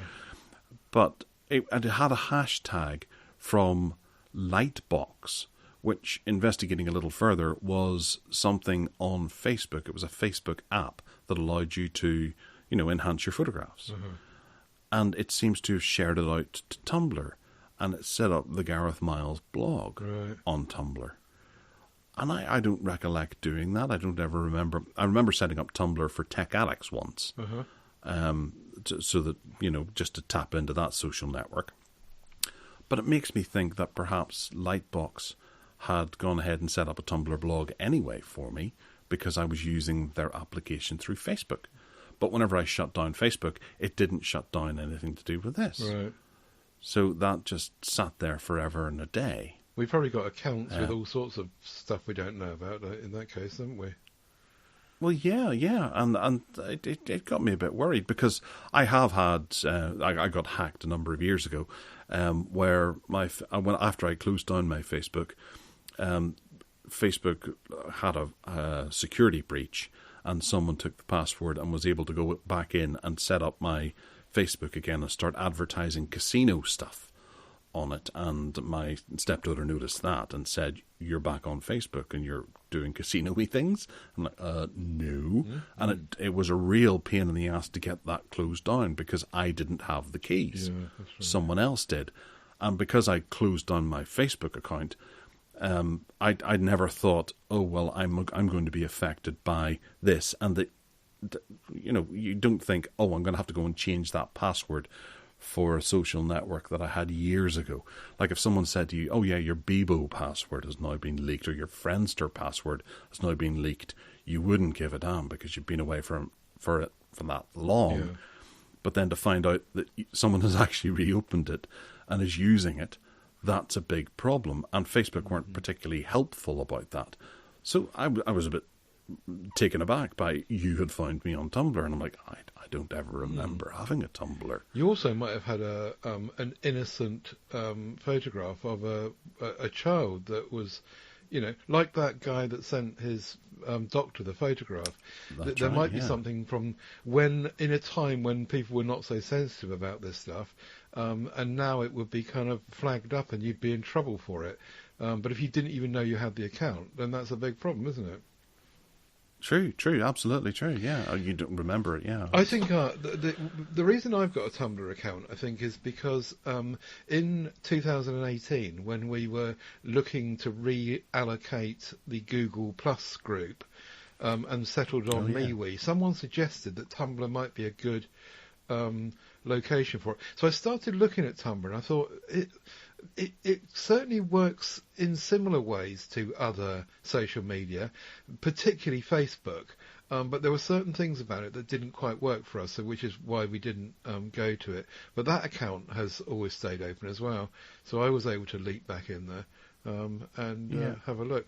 So yeah, it's a bit of a worry, isn't it? But accounts being dormant accounts, effectively, or even, as you say, opened in your name. Yeah. It's possible that whenever I signed up to Lightbox or when I was using it, I must have allowed something to happen, but I don't remember doing it consciously. Mm-hmm. Yeah, strange. But well, obviously it wasn't closed down over the years because it didn't have any sexy stuff on it. If I had to put sexy stuff on it, then it probably would have been closed down. Yeah, maybe. Or you got a knock on the door. True. Yes, that's right. You feel your collar. All right. So, Roku is going to have some updates coming here in the UK. What can we expect from Roku? And one of them sounds quite good. Can't remember now. Did I put this in? There's a save list. Yeah. Oh yeah. I remember now. They're turning Roku into Plex, really, aren't they? And every other service. They're saying, right, you can sign into all your online stuff through Roku, and we will serve you up with a front page of what we're going to be calling recommendations, but actually most of them will be adverts. And so Roku are just changing their front end to be pretty much the same as everyone else's and what they're doing in the streaming world. But you like one of the features? I do. Well, I always like watch lists and save lists where you find something and you can go, there you go. Roku put in a pretty good search system a number of years ago, which would allow you to be able to go in and have a search for... I remember setting up David Niven, and it would notify me if there was anything new on the streaming services that I was subscribed to that involved David Niven. But there wasn't too much action, so I kind of forgot about it. Or say Harrison Ford or Star Trek or something, so you'd be able to find out if a new Star Trek series has landed on whatever channel apps you had installed. But it wasn't as good, I don't think it had ties into Amazon. It might have only had Netflix and things, so there was reasons why it was a bit crap. But from the looks of things, you'll be able to go in and go, right, okay, I want to add that to my save list. And you can remember to go back and find something that you're watching. Because so often is the time that maybe you forget that you're watching something on one of these particular things. Like, I always forget about that new Star Wars show on Disney Plus that I'm watching with my son. I've watched 2 episodes of it, and I've been meaning to watch another one. But whenever you sit down in front of the TV, you maybe go into Netflix or you're recommended something here and you watch that instead. So you maybe forget about some of the shows that you're watching, and it's only that you're looking for something to watch. You go back in and go, oh yes, that's right, I was watching that on Disney Plus. But this does kind of depend on you using one system, doesn't it? That's the trouble. You do this in Plex, you do it in Roku, you do it in Apple TV, you do it in 100 places, and then what it needs is a unified system. You say, right, from now on, I'm just going to use this one service because my save list, I know everything will be in there then. And I suppose the best platform to do that in it is Plex, because it does so many other things, no? Well, yes, but Plex is an app running on the system. Mm-hmm. Roku is the system. So if Roku was the one that could, as soon as you turn your TV on, shows you, you were watching, as the example here is Doctor Who, Batman, Grey's Anatomy, and Top Gun. There's a new series of Doctor Who now on... what's that? That's on BBC, I think. So you click that and it'll take you to the iPlayer. That's what I think people want. As opposed to you turn on your NVIDIA Shield or your Roku, and then you have to go across to Plex and open it up, and then it'll show you, you've been watching this, and this on Plex. Yeah. And I don't think Plex have managed to get their hooks into Netflix yet. I haven't noticed them doing that. As long as to be able to say there's a new series of Doctor Who. As long as all these services are in Roku, and there's not any missing, then fine, it'll work. Well, I think here in the UK we're lucky because they are all on Roku. Whenever you go to America, I think there's a few services that Roku don't carry. Mm-hmm. But we have it quite good at the moment that the major services are all there. Okay. including Apple. Roku's the one to buy. Oh yeah, yeah. I think Apple, so. Yeah. you're right. Apple is in there, and Well, you have a Roku, don't you? I do. You've got a But I Steam don't bar. use Apple, and I did wonder about the Apple one. But yeah, Disney Plus I use. That's in there. My 1 year thingy hasn't run out yet, so I've still got that one. Yeah, I'll have a look through and see if I've got this updated, and perhaps we'll come back to it when one or both of us have seen it in action. Yeah, I don't actually have any Rokus running at the moment. I was thinking about that the other day. I have the 4K one, but my NVIDIA Shield is on the 4K TV, so the Roku was a bit redundant. If anything, I used that Roku for my son so that he could... It was before you could have... I don't think you still can have on Android TV profiles on YouTube. So whenever Austin wanted to use YouTube, he would have to go into mine, and my YouTube would then have all the crap that he watches recommended because he was using my YouTube. So I put him onto the Roku on the same TV. So if he wanted to watch YouTube, he had to log on to a different system. Yeah. All right. Anyway. Yeah. Anyway, moving on. Amazon Music have added their music library for the Prime subscriber, but it still is lacking any sort of effective usage because it's essentially the shuffle mode. Yeah. So you can essentially run Amazon Radio, really. Yeah, that's what it boils down to, isn't it? It gives you access to the 100 million songs or whatever it is, but it says you can't pick out individual songs and you'll still get adverts. And no, you don't get adverts because you're Prime, but you can't pick out any songs, so it just shuffles everything, and as you quite rightly say, it ends up being a radio. Yeah. But does it allow you to pick out a genre, so you could maybe go in and just, play me rock music or play me punk music? As long as it's in, is it as long as it's a playlist? It says artists, albums, or playlists. That's the criteria. So you can play an artist as well. So you could go in and look for Taylor Swift or Snuff, and then play... Shuffle it. Right, okay. So that's not too bad then. Okay. That's a bit like what you generally get on YouTube Music. Whenever you open up a playlist, you've got the radio at the top. So you can hit the Pixies and then just play through their radio channel, and it'll just play random stuff at you from the Pixies. Yeah. Anyway, I'll have a look at that when it arrives this week and have a go at it, because I don't particularly like the way that YouTube Music organises its front end. And Amazon I'm paying for Amazon Prime anyway, so I might as well have a look at it and try it. Yeah, I'll do the same. I have the same setup.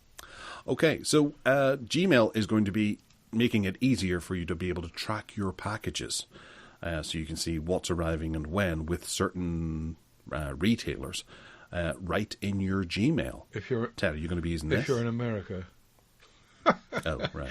So this is rolling out in America first. What essentially is happening here is that what Google are saying is that in Gmail, and you can opt out of this if you want to. You don't have to have it. It's opt in or opt out. They will scan your email and see what stuff you've ordered, assuming that the place has sent you an email about it, and it will then flag up at the top of your Gmail list when you've got stuff arriving, delivery notifications, blah blah blah. It's nothing you can't get from individual emails, but they're scooping it all up together by analysing your Gmail, which people that are not happy about this are saying it's a further infringement on their privacy and blah blah blah, and that Google will know even more about my emails than they do already, blah blah blah. And other people are saying, oh, this is really convenient, excellent, I shall turn it on. But yes, it's only certain companies in America to start with. Right, okay. I thought this did work. I vaguely remember being notified that something was about to arrive. Not in the top of your Gmail though, so you might get some notifications, but you won't. Yeah, but no, I thought it was through Gmail. Oh, right, okay. Well, you obviously have got an American account. I don't know. I vaguely remember seeing something like going, "Oh, that's handy." Or how did they know that? I think you're probably talking about notifications. Not No. at the top of It was in my Gmail on the desktop. Because I know you get your Amazon tracking and things like that. It's 7 stops away. That's all really useful and things. But I do remember seeing something somewhere, because I think I'd pre-ordered something and I'd forgotten about it. And it just popped up on my Gmail and I was like, oh, that's arriving soon. And it didn't come from the company themselves. It came from Google. Yeah, I'm pretty sure that it popped up to the top of my email. Okay. I was like, oh, yes. But maybe it was like an appointment, because you do get that for appointments, where you've maybe said, I'm going to do this on that date, and Gmail will go, oh, you've got this coming up on that date, because it's read the appointment information out of the email. Maybe it was laid out in such a way that it was able to tell me that the date and time or whatever was on that email, that I'm about to get that release of that gorgeous 4K disc set of Dirty Harry. I haven't seen that. I all I've seen is in that Dirty Harry. It's very good. All that you're describing in notifications. The only thing that I've seen in actually at the top of Gmails is where it suggests that you haven't replied to something that it thinks that I might need to reply and forgotten about. I don't see anything else much at the top of the actual Gmail, and it might be mobile only. Although you're talking about desktop, I don't know. Yeah.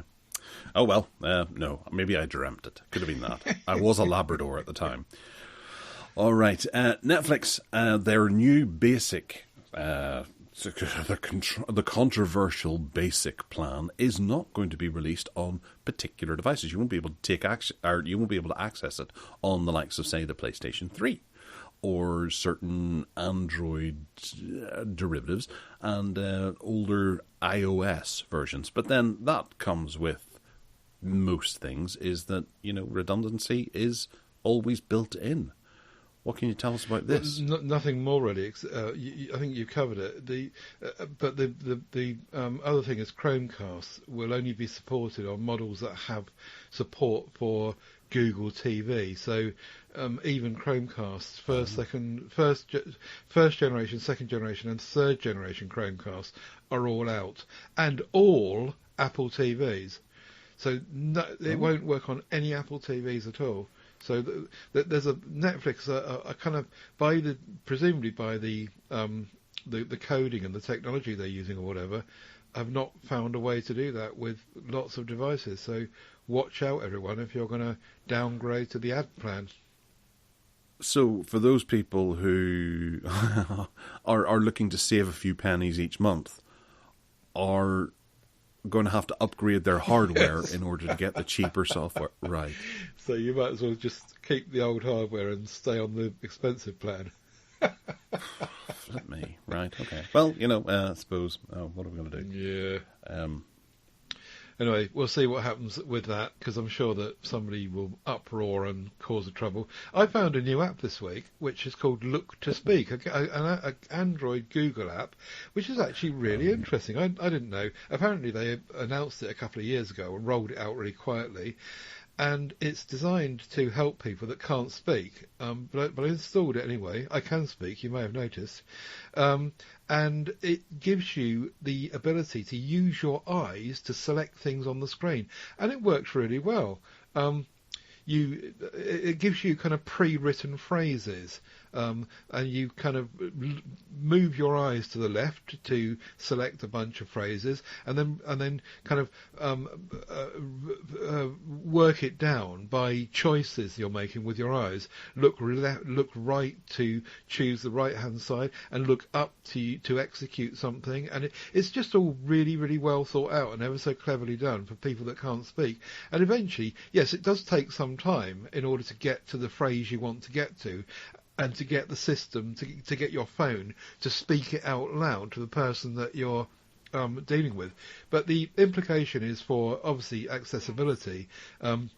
Anyone that is needing caregivers, as the Americans would call it, and it gives them a way of communicating with people by use of their eyes. Really clever, I thought, and it passed me by completely. But it does work, and I tried it this week, and it's really nifty. There you go. Yes, I was playing with it this morning because I thought it might be quite a useful thing. I had use for this a number of years ago, but one problem I noticed is Right. If you ask me the question, do I like Dirty Harry? I am going to answer you. Now, just hold the line whilst I do this. I've got the app up now and it's currently snoozed. So I'm going to activate it and give you my answer.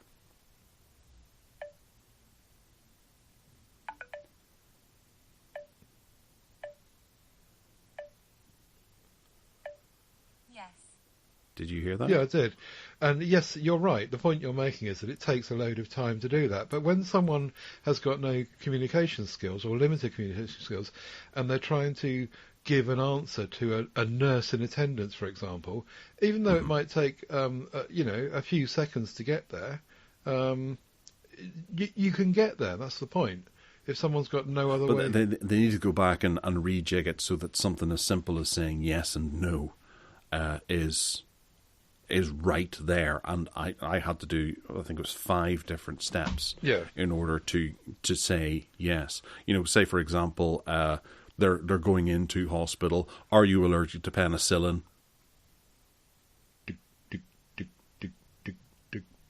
Yes. That's a matter of life and death. Okay. Well, maybe you can't use it in life and death situations then. But anyway, I was just quite impressed with it, and I hadn't seen it before. Yeah, no, it's a really good idea. I love it. I could have had use for it a number of years ago when my father was very ill, and it would have made things an awful lot easier. Mm-hmm. So yes, kudos to it is Google that's doing this, isn't it? Yeah, it's their own app. Yeah. And apparently they, as I say, 2 years ago they presented it, and then like a lot of these Google things, they just kind of go away and you forget about them, and unless you've got a specific need, I suppose accessibility functions are likely to go that way because not so many people need them, and so they're not going to be shouting about them for very long. Yeah. All right, moving into the Chrome Corner. What's happening with Chromebooks this weather? Anything at all? Chromebooks not so much as usual, but there's a new service coming with Google Chrome, which is about tracking prices. Again, I think this is America only to begin with. You need to use Chrome 108 again to get this working at the moment, but it will be rolling out. What it means is that when you, a bit like the Gmail thing really, is that when you go and search for something to buy, a little icon is a little bubble is going to pop up in your search field, your URL bar at the top, that offers you to track the price of something that you happen to be looking at. And if you click on that, it will then pop up notifications for you as you go along and give you suggestions of where, in amongst its great database of places to buy stuff, that you'll get it the cheapest, and other options like that. So it's called I think it's called just tracking prices, or track price or something like that. But track prices with Chrome. Yeah, that's the one. Anyway, I'll have a go at that this week and see if it works, because I've got 108 installed, as we said earlier. Cool. Google Drive will let you explode people's access to notes. The one that I so you've got a Google Drive document or a Google Doc, and you give someone access to it. But you want it to be temporary, and you've got to remember afterwards to go back and remove their access to it. The one that came to mind for me was the show notes, recording notes for PSC, because every week we have a new guest. They're given access to the file, and then we've got to remember during the following week to take that away. Otherwise, there'll be 200 people with current access to a Google Doc that don't need to be there. So in this small change, when you give access to someone, it gives you a drop down and says how long do you want them to have access for, and then it removes the access after a certain date and time. So that's pretty good. It is, yeah, that's really useful. Yeah, and lastly, Samsung Internet Browser can now sync bookmarks with Google Chrome. Hurrah! So that actually, this whole Samsung are getting into bed with Google more so these days than ever before, I think, and Microsoft, and they all some of these companies are just all talking nicely to each other, and this one is, it's about encouraging people, I suppose, to use the browsers interchangeably. One reason that I never went to Samsung's internet browser, because all my stuff's in Chrome. But now if it syncs on the fly, at least the bookmarks, then that's one step further towards using different services instead of just Google ones. There you go. Yeah. Oh, yeah. Samsung browser, I remember being one of the better options on Android when I had my Samsung tablet. Yeah. I liked it a lot. It was genuinely good. But yes, as you say, that's missing. But you got to wonder for how long will they sever that connection when they have the first lover's tiff. They fall out with each other. Yeah. And also, Samsung Internet Browser was the first one to have a proper dark mode, if you remember. When everyone else was floundering around with these huge white screens all the time. And Samsung just got that right and did it. And that was a good feature that they did, sure. Mm-hmm. Yes. All right, moving into the Harkback section. What have you brought for us this week, Mr. Ted? I brought the Flash Cube, the humble Flash Cube. Imagine in the 1960s, if you can. I can just about. You've got a Kodak camera, a Kodak Instamatic camera, or even later you could have had a 110, what's it called, a 110 camera, and you've got no flash like what came along later, built into compact cameras. So Kodak came up with this thing with a flash cube, and you stick the flash cube on this kind of cross thingy on top of the camera, and you put it in there, and it works with the wind-on lever, so that every time you take a photograph, it fires the bulb for your flash, a glary, contrasty, huge, uncontrollable level of light bursting out, which was quite crap, really. Which also gave everyone red eye because it was so close to the axis of the lens.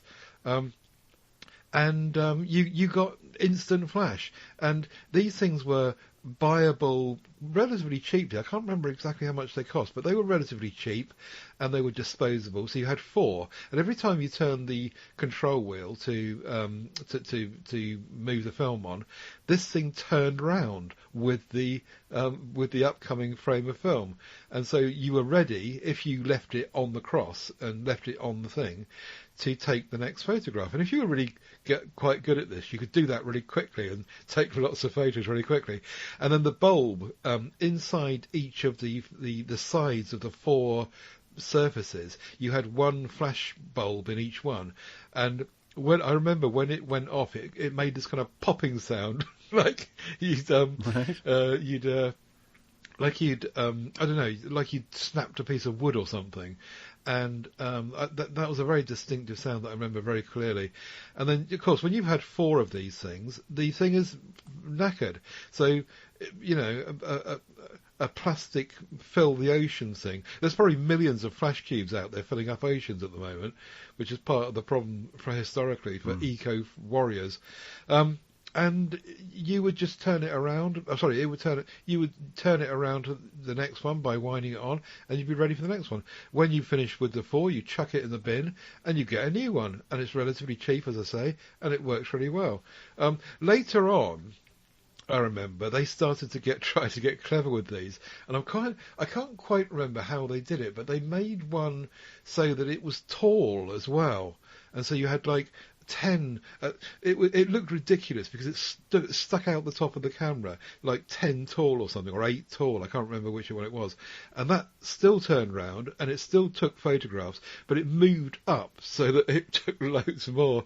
It's just an absolute eyesore of a thing to be carrying around, but that was and you could tell when they had not been used, not been used or been used, because inside the bulb there was all these kind of scorch marks, and you could see like there's been an explosion in there. Wow! But reading up about the background of this was so much better.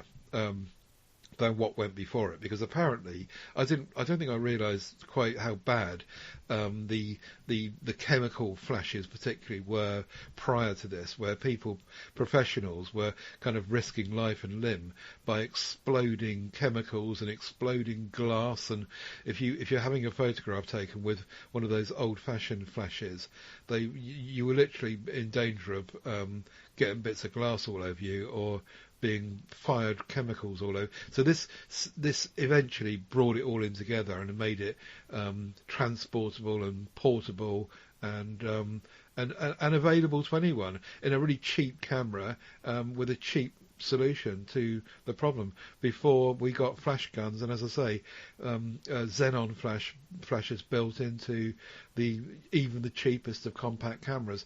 So there you go, that was my flashback. Flash cubes, do you remember them? I do. I have one somewhere, and I'm just thinking it doesn't look like it's been used. If you say you can visibly tell that it's been used. I have it on a wee. If it's not been used, camera, it looks clean inside. You can see the bulb. If it's been used, it just looks all white inside. It like an explosion, you know. Yeah. But I'm looking back at that. There's on Wikipedia here. There's some pictures of the vintage AHA smokeless flash powder lamp kit, where it looks a bit like a sort of back scratcher type affair that you hold up, and it's got a chemical in it, and it just creates the flash. You gotta wonder, you take so much for granted now. Looking at that, it's like, why did they have to use such a complicated method? Yeah. But then there was no real alternative to be able to make a flash. So you didn't have electricity and things like that to be able to create a flash. And you got to basically shoot a gun. Yeah, that creates a flash. And you had to have a dark environment, leave the shutter open manually, and then fire it and say to everyone, "Stay still," and then. Once it's done, which is why they had these black cloths that you can put over lenses on these old cameras, because they could fire it off and make some light. But it's just completely uncontrollable. And when we moved into proper flash guns, my memory is most with Nikon and Phil flash and curtain sinking flash, and it just got all really, really clever in a relatively short space of time. The demonstration photograph here is based on a photo from 1909, so it was quite all right, that's a long time ago. But by the 70s, we certainly were having much more clever alternatives with xenon flashes, weren't we? Mm-hmm. Yeah, and before there were flashes, there was a movie, wasn't there? The Seth, what's his face from Family Guy, made that movie 8 Million Ways to Die in the West or something. Okay. And the people have to stand in front of the camera for half an hour, not move, in order to take the photograph. Oh, it's a funny idea, but I've just seen that one in the middle, the Wetzler flash, and I remember my mum having one of those. It's like a concertina fan thingy, and I can remember opening that up, and yeah. I'd forgotten about those ones. Oh yeah, it's like a little sort of umbrella type thing. Yeah, I'd forgotten about those completely. And it opened up and folded back down again. You drew it round itself in a circle. Yeah. Wow. Well, I don't quite remember that one. I remember a more material side of things that it was basically like you put on the back of a redhead to reflect, but it was part of a flash as well, and it would flash up into it and light the subject. Yeah. I loved my Kodak cameras. They were great. One of the first things, as a child, one of the first tech things I was exposed to, as I think I've said before, was cameras. I just loved cameras. And any camera I could get my hands on, I just got my hands on it and just used it and loved it. It was a great plaything for me and great technology for me as well. Anyway, there you go. Yeah. Well, it's just something that always changed and took other bits of technology with it to be updated. It's Quite an exciting time when photography came along, they say. Yeah.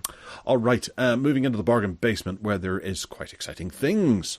The first one is, well, I suppose we'll go with AMD because I was singing their praises earlier in the podcast.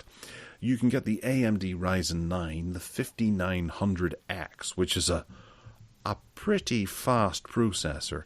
It's down in price from £510 to £359.99 right now on Amazon, which is incredible. There does seem to be quite a lot of discounts as well. The 5950X is also down in price from £750 to £542. So if you're looking to upgrade your Ryzen, I can't remember it's the ones that I have. I've got the 3000, but I can't remember what the LGA type pin print is that goes into the motherboard. Socket AM4, that's the one. If you're looking for a new AM4 processor, I'd say now is the time to buy. I'm quite tempted by that 5900X for £359. That's very nice indeed. You've got an expensive week coming up, haven't you? No, I'm not buying anything. I'm being very good. The Motorola Edge 30 Neo was the one I wanted to come back to when we were talking about Motorola earlier, because actually I've got one coming. I'm borrowing one from Amazon to review, inverted commas. It's reduced from 349 to 319, and actually looking at the specifications of the Edge 30 Neo, I was actually quite impressed. It's even got Qi charging. As I say, it's reduced to 319. It's the cheapest device that I can find at the moment, brand new, that has got Qi charging on it, and it's got a lot of other stuff as well. It's a really nice size. It's got a 6.28-inch screen, so it's a dinky little device. OLED screen. Look at the spec list of that, and I think most people will be quite impressed. It's a nice looking phone, and I'm looking forward very much to reviewing it and possibly returning it or selling it on to someone in the group. So watch this space. Yeah, okay. That's a big price drop. Just having a look at the previous ones on Keepa. It was £406 for most of its life, then down to £369. Yeah, but 319 is a good price. It is, yeah. It's not. I mean, it's not going to be the trailblazing device. It's got a Snapdragon 695, but it's really okay for most people. And it's got some surprises like the 68-watt charging, which apparently charges from 0 to 100 in about 30 minutes or something like that. Dolby Atmos onboard stereo speakers, 120 hertz panel. Because the specification was so good, is what made me decide to review it. I think it'll be really nice. Yeah. All right. Moving on to a laptop that is down in price. It's really cheap, but it's not horrible. That's the interesting thing here. They've dropped in price from £379 in ETP down to £229 in 99p. The Asus VivoBook 15. So it's got a rather nice large 15.6-inch full HD display on there, and it's got a Core i3 inside of it, 8 gigabytes of RAM, and a 256 gigabyte SSD. And it runs Windows 11. Whoa. And for £230, that's not crap. That's really not as bad as you would expect for £200. That's amazing. If you're looking for a wee cheap laptop, you could do far worse than this. You certainly could. I imagine it's probably plasticky and tacky, and that screen probably isn't pin sharp and amazing, but for £230, I'm quite happy with that. Yeah, I think most people would be. And it doesn't look as though it's plasticky. It looks actually as though it might be aluminium. No, maybe not. It's hard to tell, isn't it? But even that bezel, that bezel's the kind of black greyish plastic. You can almost feel it. Yeah, but if you look at... And the speakers look to be built into the screen. Oh, do they? If you look at the front of the front where the trackpad is, though, that is what made me think it looks like it's aluminium, but maybe not at this price. But the original price though was nearly £400. So this is not a cheap as chips kind of Chinese import. That's a really good bargain.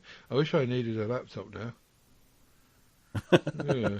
Well, I take back what I said about the screen with the speakers built in there. They're just the rubber feet to protect it. Okay. Yeah. Looking closer at it. No, it looks all right for the money. Yeah. I think that's a bargain. It certainly is. Right, I've got a projector sitting in the cupboard here doing nothing, and I thought I would compare it with one that's on special offer now. This has been reduced from, well, it says 227 quid to 67 quid, but actually the usual price is about 90 odd quid. But it's a 1080p projector, a mobile phone projector, and it does a 200-inch projection, and that to me is pretty good with a 8,500 lux output. That's pretty bright. The one I got stuffed in my cupboard that I bought a few years ago now was nothing like the specs of this, and it was much more expensive.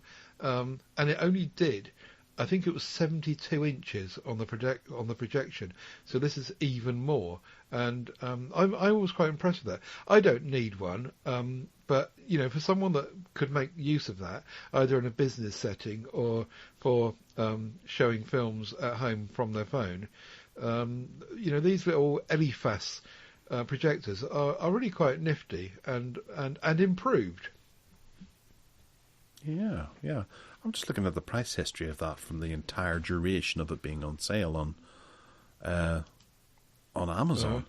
And there's a period of 10 days when it was not even first released, but a couple of days after it was released, it flew up to £225 and then came down sharply overnight to £67. Oh, right. And then it was £90 for the majority of the... But it's Lightning deals that has kept it down at £60. So, yeah, it's a bit of a weird one, that, actually. But it looks like a nice little projector. And I do think these are kind of fun, especially if you've got kids and things like that. You can get them to play with the projector as well. My wife did that for a while, where she was projecting... jungle scenes and things like that on the wall, and the kids were playing with it. It was good fun that way. Yeah. And you can plug and pretty much out in the garden. Sorry, out in the garden at night. Oh yeah. I was going to say you can plug pretty much whatever you like into it. It's got lots of ports and stuff. Same as my one. It's got USBs and 3.5mm and Bluetooth and just anything you want to connect to it, basically. But I was just impressed with the amount of difference of the output for size. It's gone, as I say, from 72 to 200 inches, and it's cheaper. And that's I think that's really good. Anyway, there you go. Pretty good. All right, next up is my tablet, the one I'm using currently right now, the Lenovo Tab P11 Plus. And this is the 6GB version with 128GB of storage, so it's exactly the same. So much so, it says that I purchased this back on the 26th of June. But it is now it's down in price from £280 to £230, or £229, bang on. Or you can get it for 5 monthly payments of £45 and 80p. And I still stand by this. I think it's a bit of a cracker. I know I look back from time to time on the show to say, I do miss my Galaxy Tab S7 Plus. But I flogged that on for, I think it was about 450 odd quid, which more than covered the value of this. And I haven't really noticed too much of a difference. Everything I do on this is just the same as it was on that S7 Plus. And I think I do like it. It's been upgraded to Android 12. Oh, is it? That's what I was going to ask you. That's good, isn't it? From the Lenovo. That was a while ago as well. Yeah, I was a bit shocked at seeing it coming through. I'm now waiting on 12L to come through because I noticed my wife's Samsung Galaxy Tab S6 has 12L on it, and I quite fancy it. She doesn't like it, but I do. I want to have a play with it. But yeah, down to 230 quid. This is a hell of a tablet. And it works. It's good big screen, and you can still get for £230 as well. There is an option on there for the 4GB version with 128GB of storage with the clip-on keyboard. Finding that keyboard to buy on its own is quite difficult. But 349 quid. So if you could buy the keyboard and the pen, I wonder whether that's a bargain as well, or whether you could buy them, if you could find them, buy them separately for the same price. Don't know. Yeah, but I've trawled through Lenovo's shop to see if I could find them, and I can't. I was lucky enough to find the official Lenovo book cover for this tablet, because it's weirdly categorized on Amazon, and if you search for it, you won't find it, but you can find it through Lenovo's shop, right, through their accessories. But if you go searching for the cover for for this tablet, you won't find it. Right. So maybe they've done the same with the pen and the keyboard, but I can't find it for the life. And the bottle of perfume and the passport and the 10-year-old mobile phone and handbag. Okay. I'm looking at the photo of the 6 gig 128 with keyboard and pen. Never mind, forget it. Ah, right. Okay. Oh no, I see that now with the bottle of perfume, and passport, yes, and weird phone. That weird looks phone. like a Samsung from about 10 years ago. Yeah. Or it could it's be. not even a. Maybe it's a Nexus. No. I'll go with Samsung. I'd say that's probably an S2 or something. Yeah. Right. Lastly, talking about Samsung, we've got another of these pages of Samsung deals. This week, it's on phones, and anything between 23% off and 38% off. So take your pick. There's Galaxy Fold 3, which at the top end, so that's 35% off. So making it, instead of 1,700 quid, it's actually 1,100 quid. Down to the bottom end, where you've got the A13, which should have been 180 and is now 130, and yeah, most things in between. Although I notice there's no flip in there, just folds. And the fold, if you want a fold, you can. At the moment, that might be a way to get it. Although I do believe that on Samsung's homepage, they're still offering stupid trade-in deals. So if you've got anything at all that you want to trade in, it's worth looking at that route as well. Because they're absolutely daft trade-ins, so check that out as well. But yeah, page of Samsung smartphones. Yeah, I remember doing that trade-in thing. I had a Huawei sitting here that I think it cost 70 quid when it was new, and I used it as a trade-in, and they were offering me something like £130 for it. Off the top, what, really? Yeah. Why? Yeah, silly. All right, okay. Well, that'll about bring us to the end. We'll let you go. It's 2 hours and 10 minutes. Okay, whoops. Someone will complain about that, I'm sure. Right. Yes, so if you want to get in touch with us, you can by emailing us at gareth@techaddicts.uk. We're also on Twitter as well, at techaddictsuk. You can find me on Twitter as too, at Gareth Miles, GarethMyles. And Ted, where can they find you? TedSalmon.com. That's where I am. That's where I hang out. And links there are leading you out to all the other stuff that I do, that we do, audio podcasts and MeWe groups particularly. Do come and join us in the MeWe group. Links there and in the show notes as well. If you want to buy me a coffee, I'd be ever so grateful for the stuff that I do. It's paypal.me/Ted Salmon. How kind. Excellent, and we'll catch us all next week. Have a lovely week, and I hope everything is wonderful and nice. Yeah. Bye.